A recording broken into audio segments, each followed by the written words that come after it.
सबसे पहले मैं ऊपर वाले का शुक्रिया अदा करता हूं, भगवान का शुक्रिया अदा करता हूं, जिनकी हमेशा हम लोगों के ऊपर बहुत कृपा रहती है, बहुत आशीर्वाद रहता है भगवान का, भोलेनाथ का, हनुमान जी का बहुत आशीर्वाद रहता है। इसी वजह से इतनी बड़ी बड़ी मुसीबतों से निकल के हम लोग आते हैं। इतने बड़े बड़े सामने हमारे दुश्मन हैं जिनसे लड़के हम लोग सफल होते हैं। एक छोटी सी पार्टी जिसने इस देश की राजनीति बदल के रख दी। मैं इसीलिए सबसे पहले ऊपर वाले का पूरे सम्मान के साथ शुक्रिया अदा करता हूं और आशीर्वाद चाहता हूं।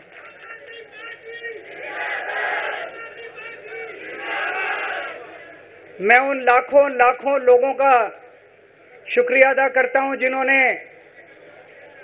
हम लोगों के लिए, जब हम लोग जेल में थे, मैं, मनीष सिसोदिया जी, संजय सिंह जी, विजय नायर जी, अभी सतिंदर जैन जी हैं, अमानतुल्लाह खान हैं, उनको वो भी जल्दी आएंगे मैं उम्मीद करता हूं। जिन जिन लोगों ने हमारे लिए दुआएं की, मन्नतें मांगी, मंदिर मस्जिद गिरजे गुरुद्वारे गए, उन सब लोगों का मैं तहे दिल से शुक्रिया अदा करता हूं।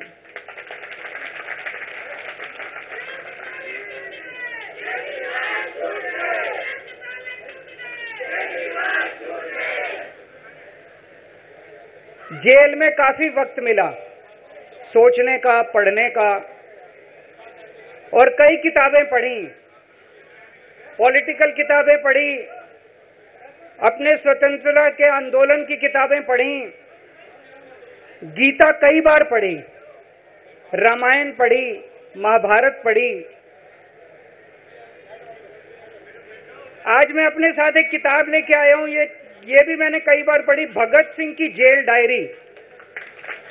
आप लोगों ने पढ़ी है? पढ़ना इसको जरूर, खरीद लेना, खरीद के इसको पढ़ना, भगत सिंह की जेल डायरी। जब भगत सिंह जेल में थे, आज से 90-95 साल पहले, उन्होंने जेल के अंदर अपने लेख लिखे थे, वो लेख इसमें है। और जेल के अंदर से उन्होंने बाहर कई लोगों को खत लिखे थे, उन्होंने अपने क्रांतिकारी साथियों को खत लिखे थे, उन्होंने देश के युवाओं के नाम खत लिखे थे। बलिदान से पहले साथियों को अंतिम पत्र 22 मार्च 1931। ये खत उन्होंने जेल से लिखा और उनके साथियों तक पहुंचाया अंग्रेजों ने। बटुकेश्वर दत्त की बहन प्रोमिला को पत्र, बचपन के दोस्त जयदेव गुप्ता को पत्र, वाइसरॉय को पत्र, ये सारे पत्र अंग्रेजों ने भगत सिंह के पहुंचाए। युवाओं के लिए जो पत्र लिखा, वो पत्र बकायदा युवाओं के एक सम्मेलन में पढ़ के सुनाया गया। भगत सिंह की शहादत के 95 साल बाद आजाद भारत के अंदर एक क्रांतिकारी मुख्यमंत्री जेल गया। मैं अभी जेल गया, मैंने जेल से एक ही पत्र लिखा था एलजी साहब को। 15 अगस्त था, देश का स्वाधीनता दिवस था। देश के आजादी के दिवस के ऊपर दिल्ली का मुख्यमंत्री दिल्ली सरकार की तरफ से झंडा फहराता है।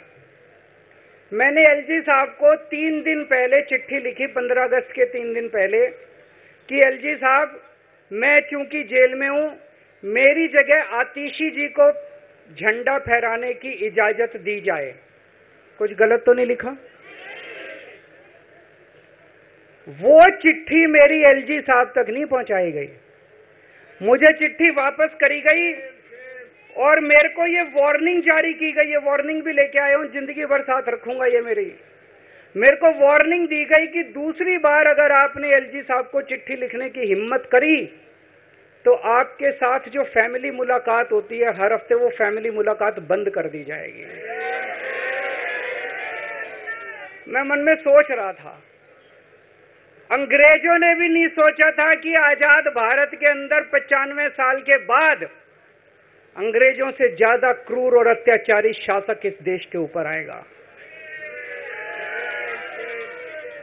आपने सुना होगा बटुकेश्वर दत्त और भगत सिंह ने असेंबली में एक बम फेंका था, या सुना सब लोगों ने? तो दोनों को जेल हुई, दोनों को एक ही जेल में रखा गया, बगल बगल वाली कोठरी में रखा गया। ये मैं चिट्ठी पढ़ के सुना रहा हूं आपको भगत सिंह की, जो उन्होंने प्रमिला को, बटुकेश्वर दत्त की बहन को लिखा। कल रात बट्टू को किसी दूसरी जेल में भेज दिया गया है, तब तक वो उनके साथ ही था भगत सिंह के। ये चिट्ठी 17 जुलाई 1930 की है। उनकी जुदाई मेरे लिए असहाय हो रही है। भगत सिंह लिख रहे हैं बटुकेश्वर दत्त की बहन को कि बटुकेश्वर दत्त की जुदाई मेरे लिए असहनीय हो रही है। आज पहला दिन है जब मैं अपने को पूरी तरह उद्विग्न पा रहा हूं और मेरे लिए हर मिनट एक बोझ बन गया है। एक मित्र से जुदा होना सचमुच सगे भाई से भी ज्यादा प्रिय थे मेरे को बटुकेश्वर। तो दोनों साथ रहते थे। 95 साल के बाद मनीष सिसोदिया और केजरीवाल एक ही केस में जेल जाते हैं। मनीष सिसोदिया को अलग जेल में रखते हैं, मेरे को अलग जेल में रखते हैं, साथ मिलने की इजाजत नहीं दी जाती।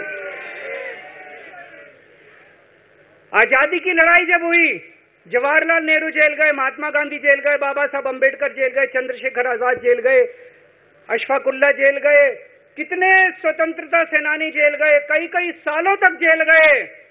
जब वो जेल जाते थे, उनसे मुलाकात के लिए उनके साथी उनसे मिलने जाया करते थे, उनके घर के लोग जाते थे, उनके रिश्तेदार उनसे मिलने जाते थे, और जब वो मिलने के लिए जाते थे वो उनसे पॉलिटिकल बातें करते थे। वो उनसे बातें करते थे कि कैसे अंग्रेजों को उखाड़ के फेंकना है, जब मिलने के लिए जेल में जाते थे। जब मैं जेल में था, एक दिन संदीप पाठक मेरे से मिलने के लिए आया। मैं भी पॉलिटिकल आदमी हूं, वो भी पॉलिटिकल, हमारी पार्टी का संगठन मंत्री है। आके उसने मेरे से पॉलिटिकल बातें करी, और क्या करता, रोमांटिक बातें थोड़ी करता।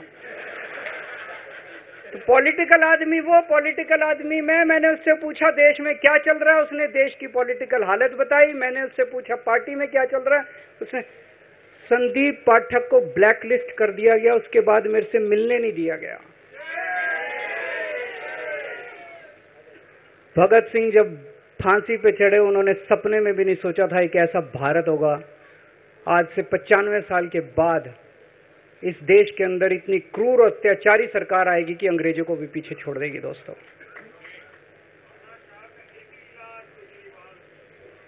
मुझे जेल क्यों भेजा इन लोगों ने? ऐसा नहीं कि केजरीवाल ने कोई भ्रष्टाचार किया, वो इनको भी पता है, मेरे को भी पता है, आपको भी पता है। इन्होंने जेल क्यों भेजा मेरे को? इनका मकसद था आम आदमी पार्टी को तोड़ना। इनका मकसद था केजरीवाल के हौसले को तोड़ना, केजरीवाल की हिम्मत को तोड़ना।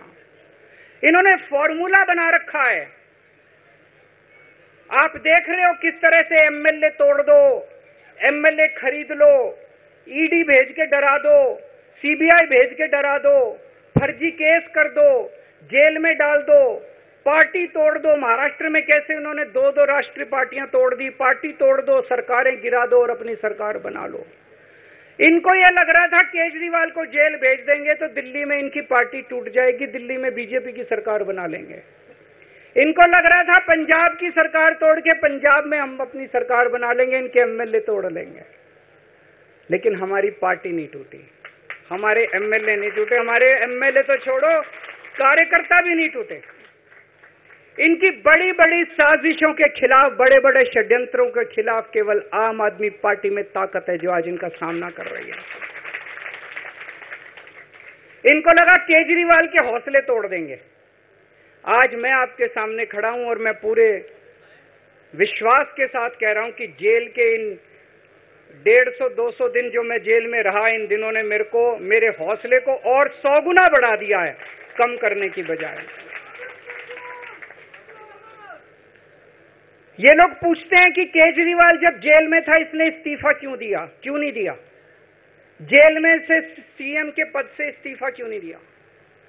मैंने इस्तीफा इसलिए नहीं दिया क्योंकि मैं देश के जनतंत्र को बचाना चाहता था। इन्हें जो इतने फॉर्मूले बना रखे हैं, एमएलए तोड़ दो, पार्टियां तोड़ दो, एमएलए खरीद लो, डरा दो, अब एक फॉर्मूला और इन्होंने नया बनाया है।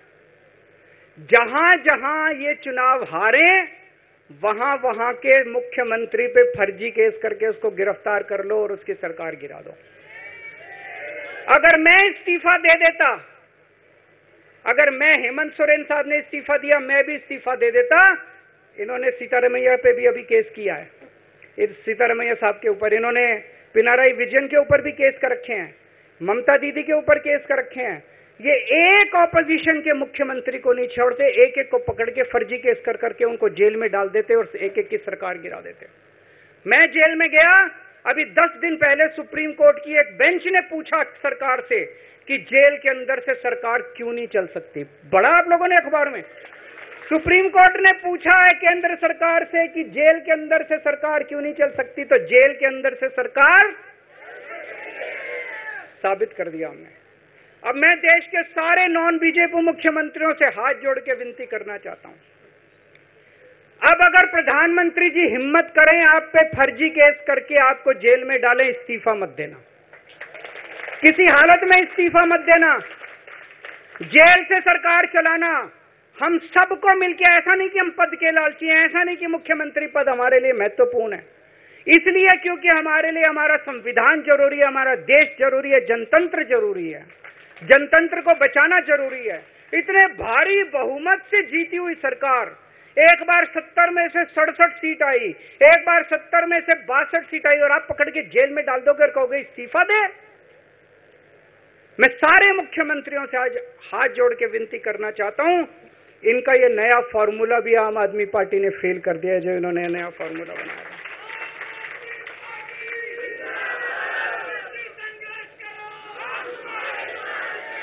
आज इनकी हर षड्यंत्र, हर साजिश से सामना करने की ताकत आम आदमी पार्टी में है। क्यों? क्योंकि हम ईमानदार हैं। दिल्ली में सरकारी स्कूल थे, गरीबों के बच्चे सरकारी स्कूल में पढ़ने जाया करते थे। सरकारी स्कूलों की हालत बहुत खराब थी, गरीबों के बच्चों का कोई भविष्य नहीं था। 16 लाख बच्चे दिल्ली के सरकारी स्कूलों में पढ़ते थे। टूटे फूटे टिन के स्कूल थे, डिब्बे थे, स्कूल क्या डिब्बे थे, कोई पढ़ाई नहीं होती थी, गरीबों के बच्चों का भविष्य खराब था। उन गरीबों के बच्चों को पिछले 10 साल के अंदर 18 लाख बच्चों को हमने सरकारी स्कूल अच्छे बना के भविष्य दिया है। हम ये कैसे कर पाए? हम ये कर पाए क्योंकि हम ईमानदार हैं। आज अगर किसी के घर में कोई बीमार हो जाए, प्राइवेट में ले जाओ, लाखों लाखों रुपए खर्च हो जाते हैं। अगर थोड़ी सी सीरियस बीमारी हो, छोटी सी बीमारी हो, 10-15 हजार रुपए कहीं नहीं गए, इन बड़े बड़े अस्पतालों में ले जाओ। दिल्ली के अंदर हर सरकारी अस्पताल को शानदार बनाया, नए नए सरकारी अस्पताल खोले, गली गली में मोहल्ला क्लिनिक खोला, लोगों की चाहे अमीर हो चाहे गरीब हो, सबका इलाज, सबकी दवाइयां, सबके टेस्ट, पूरा इलाज मुफ्त कर दिया। क्यों? क्योंकि हम ईमानदार हैं। आज दिल्ली की महिलाएं जब बस में सफर करती हैं, उनकी टिकट नहीं लगती। बाकी देश की सरकारें घाटे में चल रही हैं, दिल्ली की सरकार ये सब सुविधा देने के बावजूद फायदे में चल रही है। क्यों? क्योंकि हम ईमानदार हैं। आज दिल्ली के अंदर इतनी सुविधाएं, 24 घंटे बिजली आती है आज दिल्ली में, पहले 8-8 घंटे के पावर लगते थे। हम ये कर पाए क्योंकि हम ईमानदार हैं। आज दिल्ली के लोगों को फ्री बिजली मिल रही है, कैसे? क्योंकि हम ईमानदार हैं। आज दिल्ली में जगह जगह सीसीटीवी कैमरे लग गए, स्ट्रीट लाइट्स लग रही हैं, लोगों को तीर्थ यात्रा कराई जा रही है। इतने कच्ची कॉलोनियों के अंदर पिछले 75 साल में इतनी सड़कें और गलियां नहीं बनी जितनी पिछले 10 साल के अंदर में सड़कें और गलियां बना दी। 75 साल के अंदर दिल्ली में इतनी पानी की पाइपलाइन नहीं डली जितने पिछले 10 साल के अंदर पानी की पाइपलाइन डाल दी। कहां से आया पैसा? क्यों? क्योंकि हम ईमानदार हैं। ये हमारी ईमानदारी से डरते हैं, ये हमारी ईमानदारी से डरते हैं। ये बिजली फ्री नहीं कर सकते, क्यों? ये बेईमान है। ये स्कूल ठीक नहीं कर सकते, इनकी 30-30 साल से सरकारें चल रही हैं कई राज्यों के अंदर, 25-25 साल से, 15-15 साल से इनकी सरकारें चल रही हैं। ये स्कूल ठीक नहीं कर सकते, ये अस्पताल ठीक नहीं कर सकते, ये फ्री इलाज नहीं दे सकते, ये बिजली फ्री नहीं कर सकते, ये 24 घंटे बिजली नहीं कर सकते। क्यों? ये बेईमान, ये बेईमान। आज इन्होंने ईडी छोड़ दी, इनकम टैक्स छोड़ दिया, दिल्ली पुलिस छोड़ दी, इतने केस कर दिया हमारे ऊपर, और हम डट के खड़े हैं इनके खिलाफ, इनका मुकाबला कर रहे हैं, क्योंकि हम ईमानदार हैं। इसलिए ये मेरे को बेईमान साबित करना चाहते हैं, ये मेरे को बेईमान साबित करना चाहते हैं। मेरे ऊपर कीचड़ फेंक रहे हैं, मेरे ऊपर लांछन लगा रहे हैं, मुझे सुबह शाम गालियां देते हैं, लेकिन मेरे लिए बीजेपी इंपॉर्टेंट नहीं है, मेरे लिए आप लोग इंपॉर्टेंट हो। अगर देश की जनता, दिल्ली की जनता को लगता है केजरीवाल बेईमान है, मैं 1 मिनट के लिए सीएम की कुर्सी पे भी नहीं बैठूंगा, 1 मिनट के लिए मैं बैठने को तैयार नहीं। मैंने अपने जीवन में कुछ नहीं कमाया, मेरा बैंक अकाउंट खाली है, हमारी पार्टी का बैंक अकाउंट खाली है, मैंने जिंदगी में कुछ नहीं कमाया, अपनी इज्जत और अपनी ईमानदारी के सिवा मेरे पास कुछ नहीं आया। इनकम टैक्स में कमिश्नर की नौकरी करता था, 2000 में नौकरी छोड़ के सन 2000 से 2010 तक 10 साल मैंने दिल्ली की झुग्गियों के अंदर बिताए हैं।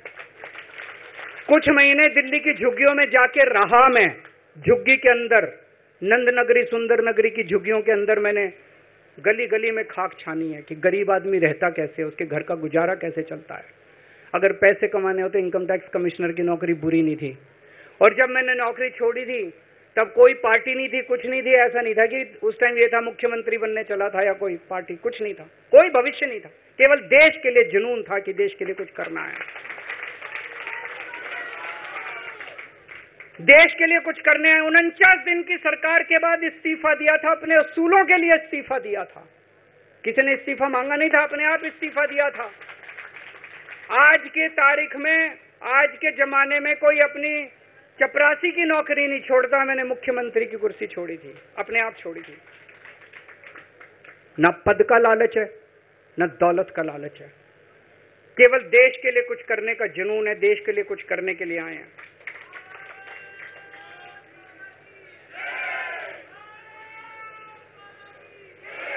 इन्होंने मेरे ऊपर आरोप लगाए, मनीष जी के ऊपर आरोप लगाए हैं। इस देश का जो सबसे कठोर कानून है, ईडी का कानून, पीएमएलए, जिसमें बेल भी नहीं मिलती, बेल मिलनी भी मुश्किल है, उसके अंदर हमारे ऊपर तरह तरह के इन लोगों ने आरोप लगाए हैं। कोर्ट से हमको बेल मिल गई, उसके बावजूद आज की तारीख में, आज जो स्थिति है, इससे फालतू कोर्ट और कुछ नहीं कर सकता था जितना कोर्ट ने कर दिया हमारे पक्ष में। हम कोर्ट के बहुत शुक्रगुजार हैं। कोर्ट ने हमें बेल दे दी, अभी बेल तक ही दे सकता था। अब ये केस चलेगा। मैंने वकीलों से पूछा, मैंने कहा मेरा दिल कहता है कि जब तक ये मैं कोर्ट से बरी होके ना आ जाऊं तब तक मैं सीएम की कुर्सी पे नहीं बैठूंगा। उन्होंने कहा जी ये 10 साल चलेगा केस, कोई कह रहा है 15 साल चलेगा केस, कोई कह रहा है 20 साल चलेगा केस।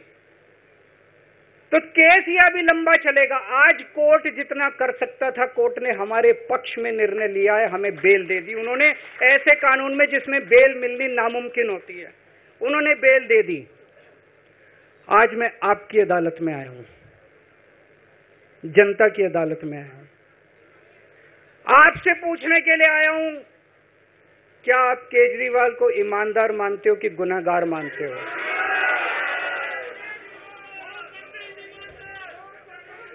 मैं दिल्ली की जनता से पूछना चाहता हूं, मैं देश की जनता से पूछना चाहता हूं कि क्या केजरीवाल ईमानदार है कि गुनहगार है? दोस्तों, 2 दिन के बाद, आज से 2 दिन के बाद मैं सीएम की कुर्सी से इस्तीफा देने जा रहा हूं।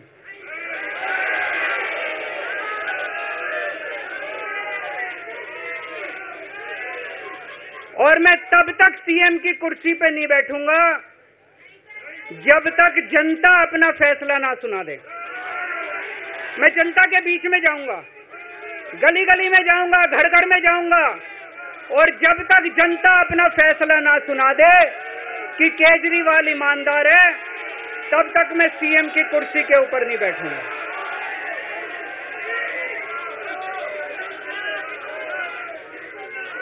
आज से कुछ महीने बाद चुनाव है, दिल्ली के चुनाव हैं।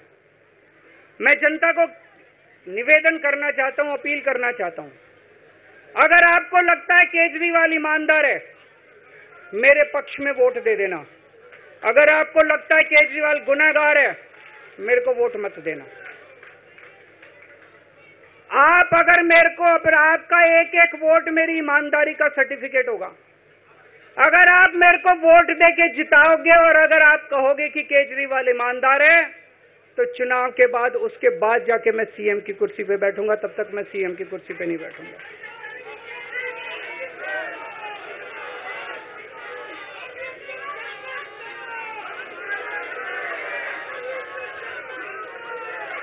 आपको लग रहा होगा अभी अभी जेल से रिहा होके आया है, ये कैसा क्यों बोल रहा है? अभी अभी जेल से रिहाई होके आया है, अब ये इस्तीफा क्यों दे रहा है? इन्होंने मेरे ऊपर आरोप लगाया है। इन्होंने आरोप लगाया है कि केजरीवाल चोर है। इन्होंने आरोप लगाया है केजरीवाल भ्रष्टाचारी है। इन्होंने आरोप लगाया है केजरीवाल ने भारत माता के साथ धोखा किया है। ये करने के लिए नहीं आया था मैं। सत्ता से पैसा और पैसे से सत्ता, इस खेल के खेलने के लिए मैं नहीं आया था। मैं देश के लिए कुछ करने के लिए आया था। जब 14 साल के बाद भगवान राम वनवास से लौटे, सीता मैया को अग्नि परीक्षा देनी पड़ी थी। आज मैं जेल से आया हूं, मैं अपनी अग्नि परीक्षा देने के लिए तैयार हूं।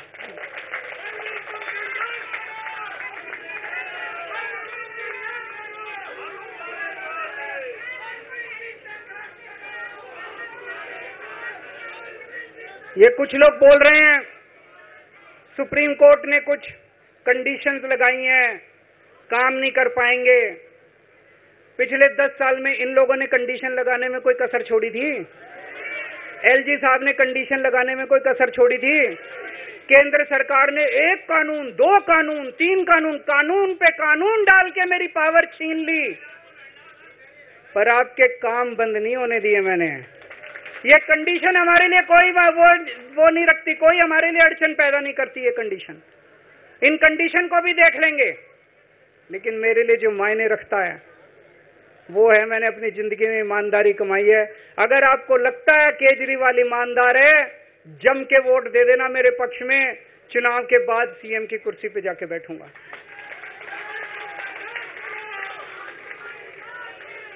फरवरी में चुनाव है। आज इस मंच से मैं मांग करता हूं कि ये चुनाव नवंबर में कराए जाएं, महाराष्ट्र के साथ कराए जाएं, तुरंत कराए जाएं चुनाव। और जब तक आपका फैसला नहीं आएगा, तब तक मैं जिम्मेदारी नहीं संभालूंगा। और मैं, जब तक चुनाव नहीं होते, मैंने जैसे बताया 2 दिन के बाद मैं अपना इस्तीफा दूंगा। जब तक चुनाव नहीं होते, तब तक मेरी जगह आम आदमी पार्टी से कोई और मुख्यमंत्री बनेगा। अगले 2-3 दिन के अंदर विधायक दल की मीटिंग होगी और विधायक दल की मीटिंग में अगले मुख्यमंत्री के नाम का तय किया जाएगा। मैं मनीष जी से बात कर रहा था। जो पीड़ा मेरे मन में है, वो पीड़ा मनीष जी के मन में भी है। इनके लिए भी वही सब कहा गया जो मेरे लिए कहा गया है। मनीष जी का भी कहना है कि ये दिल्ली के उप मुख्यमंत्री और शिक्षा मंत्री और मंत्री का पद तभी संभालेंगे जब दिल्ली की जनता कहेगी कि मनीष सिसोदिया ईमानदार है। तो मैं और मनीष सिसोदिया, हम दोनों का फैसला आपके हाथ में है, जनता के हाथ में है। हम दोनों जनता की अदालत में जा रहे हैं, गली गली जाएंगे, जनता के बीच में जाएंगे और उनसे पूछेंगे, अगर जनता कहेगी ईमानदार है तो हम आके इसकी कुर्सी पे बैठेंगे। 2020 में आया था मैं। 2020 में मैंने कहा था, मैंने अगर काम किया हो तो मेरे को वोट देना और काम नहीं किया हो तो वोट मत देना। कहा था कि नहीं कहा था? आज मैं आपके बीच में आया हूं, मैं कह रहा हूं, अगर मैं ईमानदार हूं तो वोट देना, अगर मैं बेईमान हूं तो वोट मत देना, बिल्कुल मत देना। भारत माता की, भारत माता की।